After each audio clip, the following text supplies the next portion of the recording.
Hello friends, welcome back to Neha education. आज मैं आपके लिए टॉपिक विटामिन से रिलेटेड कुछ क्वेश्चन लेकर आई हूँ। तो आइए देखते हैं क्वेश्चन जो यूजीसी नेट में आए हैं। ये टीजीटी में भी आए हैं कुछ क्वेश्चन और कुछ पीजीटी में भी आए हैं, एलटी में भी आए हैं। तो आइए देखते हैं हम अपने क्वेश्चंस को। फॉलिक एसिड की कमी से होने वाले एनीमिया को क्या कहते हैं? तो इसको मेगलोब्लास्टिक एनीमिया भी बोलते हैं। पर्नीसियस एनीमिया किसकी कमी से हो जाता है? तो ये विटामिन B12 की कमी से हो जाता है। अब देखिएगा, ये यूजीसी नेट में क्वेश्चन आया था मैचिंग का, तो बस सिर्फ मैंने इसको मैच कर दिया है। मैंने क्वेश्चन भी नहीं लिखा है, बस मैच किया है। तो रिकेट्स हमें मिलाना था काइफोसिस से, फ्लोरोसिस को मिलाना था मोल्डांस से, और वेरी वेरी को मिलाना था पैरास्थीसिया से, और पिलग्रा मिलाना था डेलिरियम से। नेक्स्ट क्वेश्चन है हमारा, विटामिन डी स्तर उपलक्षण सब क्लिनिकल विटामिन डी की कमी का प्रतीक है। तो 20 Ng/dl। सब्जियों को उनमें पाए जाने वाले विटामिन बीटा कैरोटीन के घटते हुए क्रम में व्यवस्थित करते हैं। तो घटते हुए में करना है, बढ़ते हुए कभी कभी हम ना कंफ्यूज हो जाते हैं और जल्दी रहती है तो हम बढ़ते हुए क्रम के हिसाब से भी लगा देते हैं, लेकिन इसमें हमसे पूछा गया है घटते हुए क्रम में, तो हमें घटते हुए क्रम में ही लगाना है। जैसे हरी सब्जियां, गाजर, कद्दू, चुकंदर। शरीर में बीटा कैरोटीन का रूपांतरण रेटिनोल में किस इंद्रियों द्वारा होता है? तो ये किस इंद्रियों द्वारा होता है? यकृत द्वारा होता है। अब देखिएगा, नेक्स्ट क्वेश्चन भी हमारा मैचिंग का ही था, तो आइए देखते हैं इसे मैचिंग को। जीरो ऑप्थेलेमिया किससे मिलेगा? करेटो मलेशिया से मिलेगा। वेरी वेरी जो मिलेगा वो न्यूरोपैथी से मिलेगा। एराइवोफ्लेक्फिनोसिस किससे मिलेगा? ग्लोसाइटिस से मिलेगा। पिलग्रा किससे मिलेगा? दंत और डिमेशिया से मिलेगा। एनीमिया किससे मिलेगा? कोइलोनासिया से मिलेगा। रिकेट्स वो टोंग से। स्कर्वी मिलेगा पिटिशियल हेमरेज से। देखिएगा, इसको अच्छे से देख लीजिएगा और इसको लर्न भी कर लीजिएगा आप, क्योंकि बार बार रिपीटेड फॉर्म में भी क्वेश्चन आए हैं ये। अब नेक्स्ट क्वेश्चन हम देखते हैं। देखिएगा, आज जो मैं ये क्वेश्चन लाई हूँ ये बार बार रिपीटेड फॉर्म में आए हैं, तो इनको लर्न कर लीजिएगा। विटामिन ए के अभाव के परिणाम अनुक्रम में दीजिए। तो अनुक्रम में हमें देना है, हमें ए पर लगाया था रतौंधी, जिसे नाइट ब्लाइंडनेस भी बोलते हैं। सेकंड है बायोटॉट स्पॉट। सी है जीरोसिस ऑफ कंजक्टिवा और जीरोसिस ऑफ कार्निया और ब्लाइंडनेस। नेक्स्ट क्वेश्चन है हमारा, खाद्य पदार्थों को कैरोटीन मात्रा के घटते हुए क्रम में व्यवस्थित कीजिए। तो हमें घटते हुए क्रम में व्यवस्थित करना है, तो करी पत्ता, मक्का, गुड़ और कद्दू। विटामिन ए में क्या पाया जाता है? तो विटामिन ए में कैरोटीन पाया जाता है, प्रतिऑक्सीकारक, और विटामिन तो होता ही है। टोकोफेरोल क्या है? टोकोफेरोल, देखो विटामिन ई का रासायनिक नाम टोकोफेरोल है। थोड़ा सा इसका देख लेते हैं। 1936 में इवांस एवं उसके साथियों ने इसे गेहूं के भ्रूण के तेल में विटामिन ई को शुद्ध रूप में अलग किया तथा उसके रासायनिक संरचना के अनुरूप इसका नाम टोकोफेरोल है। टोकोफेरोल ग्रीक शब्द टोकोस तथा फेरोल से बना है। टोकोस का अर्थ क्या है? शिशुओं को जन्म देना। फेरो का अर्थ है संपन्न करना, तथा ओल एक एल्कोहल है। देखिएगा, इसमें ध्यान से देखेंगे आप तो इसमें कई सारे क्वेश्चंस बने हैं, जैसे कि टोकोफेरोल क्या है? विटामिन ई का रासायनिक नाम है। अगर ऐसे भी आ सकता है क्वेश्चन, विटामिन ई का रासायनिक नाम क्या है? तो टोकोफेरोल है। इसकी खोज कब हुई? तो 1936 में हुई थी। और इसमें और भी है कि ग्रीक भाषा में इसको क्या बोलते हैं? तो टोकोस। क्योंकि ये बार बार क्वेश्चन आया है तो इसीलिए मैंने इसको ना थोड़ा लेंदी करके लिख दिया है। तो नेक्स्ट क्वेश्चन हम देखते हैं। विटामिन डी के 3 रूप हैं। ये भी क्वेश्चन बार बार मैंने देखा है, जैसे मैंने यूजीसी नेट के क्वेश्चंस पेपर को देखा है तो बार बार ये क्वेश्चन आए हुए हैं। जैसे कि ये वाला था, ये वाला, विटामिन ए के अभाव के परिणाम अनुक्रम में दीजिए। तो ये भी कई कई बार क्वेश्चन पूछा गया है यूजीसी नेट में। ऐसे ही विटामिन डी के 3 रूप हैं। तो विटामिन डी का रासायनिक नाम क्या है? फिनोल है। विटामिन डी वसा में क्या होता है? घुलनशील होता है। इसे अस्थि विकृति नाशक विटामिन या ये क्या है? ये जो है ना, ये विटामिन डी का रासायनिक नाम है। ये कई कई बार इसमें से क्वेश्चन पूछा गया है, ठीक है। तो कैल्सीफेरोल है, विटामिन डी वसा में घुलनशील है, ये होता है।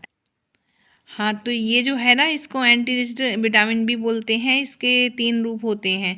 और ये जो क्वेश्चन है ना, विटामिन डी के कितने रूप होते हैं, ये बार बार आता है कि 3 रूप होते हैं। कौन कौन से होते हैं? अर्गो कैल्सीफेरोल, और ये है कोले कैल्सीफेरोल, और एक है 7 डिहाइड्रोकैलोस्टेरोल, ठीक है।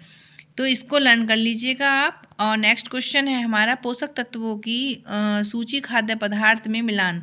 तो हमें इसको मिलान करना है। कैसे करना है मिलान? जैसे लोहा था, बिस्किट से मिला, क्योंकि बिस्किट में क्या है? लोहा। आयोडीन, नमक। विटामिन डी, दूध। जैसे वैसे यह कैल्शियम का अच्छा स्रोत है विटामिन ए। और विटामिन ए और डी क्या है? हाइड्रोजिनेटेड वसा। ठीक है। अब नेक्स्ट क्वेश्चन है हमारा समांतर दृष्टिबाधित व्यक्तियों में दृष्टि क्षीणता जो होती है क्या होती है? 20/200 की होती है। ठीक है। और ये भी क्वेश्चन बार बार मैंने देखा है कि आया है। कौन से खाद्य पदार्थ लैक्टिक एसिड के खमीरीकरण से बनाए जाते हैं? तो दही, चीज़ और पनीर। नेक्स्ट क्वेश्चन है हमारा ताप की उपस्थिति में सबसे ज़्यादा परिवर्तन दिखाने वाला विटामिन कौन सा है? तो विटामिन सी है, जो ताप की उपस्थिति में क्या हो जाता है? नष्ट हो जाता है। जल में घुलनशील विटामिन कौन कौन से हैं? BC हैं, जो कि हमारे शरीर के डेली मतलब लेने वाले होते हैं, और यह मूत्र तथा पसीने के द्वारा बाहर निकल जाते हैं, क्योंकि यह जल में घुलनशील होते हैं। अब मैंने ये नेक्स्ट क्वेश्चन बनाया था कि ये भी कई बार आया है। वसा में घुलनशील विटामिन क्या है? ADE, K। लेकिन हम ट्रिक से याद कर लें, कीड़ा। तो कीड़े से याद करेंगे वसा में घुलनशील विटामिन कीड़ा है। देखिए KEDA, तो सब आया है ये ADE, K। नेक्स्ट क्वेश्चन है हमारा एक्स कार्बनिक एसिड के कार्य, यानी विटामिन के ये क्या है? कार्य पूछा है। तो कोलेजन का गठन करता है, ये एंटीऑक्सीडेंट का कार्य है, और रिड्यूसिंग कारक का कार्य करता है। ठीक है। ये जो है ना एक्स कार्बनिक एसिड, अब एक्स कार्बनिक एसिड को क्या बोलते हैं? विटामिन सी ही बोलते हैं। ठीक है, कंफ्यूज नहीं होइएगा। विटामिन सी का जो रासायनिक नाम है वो एस कार्बनिक एसिड है। और देखिएगा इन सारे विटामिन के रासायनिक मतलब नेम लर्न कर लेना। और मैंने इसकी मतलब इनको लर्न करने की शॉर्ट वीडियो भी बनाई है, तो उसको भी देख लीजिएगा। ठीक है। नेक्स्ट क्वेश्चन है हमारा, नेक्स्ट क्वेश्चन देखो, ये कई बार आया है। एक्स कार्बनिक एसिड यानी कि विटामिन सी, मैंने ऊपर देखिएगा क्रॉस में करके लिख भी दिया है। एसिड की कमी से होने वाले लक्षण क्या हैं? तो क्या है? जिंजिवाइटिस है, घाव का देर से भरना, और ये क्या है? रुधिकांक रक्तस्राव। किस विटामिन की कमी से घाव देर में भरता है? तो विटामिन सी की। ठीक है। पोषक तत्वों को उनकी कमी से होने वाले लक्षणों से सुमेलित कीजिए। ये भी कई बार क्वेश्चन आया है। देखिएगा फोलिक एसिड को मिलाना था मैंगोब्लास्टिक एनीमिया। आयरन को किससे मिलाना था? Hypochromic microcytic anaemia. आयरन की कमी से हो जाता है कौन सा एनीमिया? ये वाला हाइपोक्रोमिक माइक्रोसिटिक एनीमिया। और फोलिक एसिड की कमी से मैंगलोब्लास्टिक एनीमिया। नियासिन क्या है? कैसल नेक्सलेस। और कैल्शियम टेटनी।